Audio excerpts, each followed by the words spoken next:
যিনি ইতিমধ্যে করোনা যোদ্ধা হিসেবে খ্যাত, আমাদের সারা বাংলাদেশে ইউসুফ মোল্লা টিউ ভাই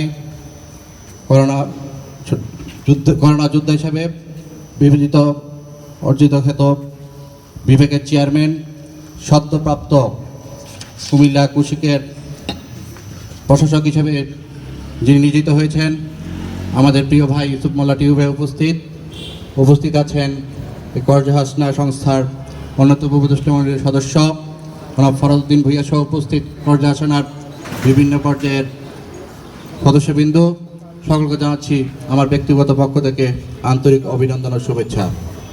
প্রিয় উপস্থিতি, জীবনে বহু প্রোগ্রামে এসেছি, কিন্তু আজকের এই প্রোগ্রামটা আসলে একটা ব্যতিক্রমী প্রোগ্রাম। আর আমি যখনই এই করজা হাসনার কোনো প্রোগ্রামে এসেছি সবসময় বলেছি এটি একটি অরাজনৈতিক প্রোগ্রাম এবং মানবিক প্রোগ্রাম। ইতিমধ্যে এই করজা হাসনা সংস্থার পক্ষ থেকে শীতকালীন সময়ে অসহায় মানুষের প্রতি কম্বল বিতরণ, রমজানে অসহায় মানুষকে বিশেষভাবে সহযোগিতা করা সহ উপস্থিত এই রমজানে এই শিশু কিশোর বাচ্চাদের যে 5 ওয়াক্ত নামাজ তারাবি সহ যারা পড়েছেন তাদের মাঝে আজকের এই পুরস্কার বিতরণ অনুষ্ঠান। তো আমি আশা করব ভবিষ্যতে এই সংস্থা থেকে আরও ভালো ভালো কিছু কাজ যাতে হয় সে আশাবাদ ব্যক্ত করে সকলকে আবারও আন্তরিক অভিনন্দন ও শুভেচ্ছা জানিয়ে আমি আমার বক্তব্য শেষ করছি। আসসালামু আলাইকুম।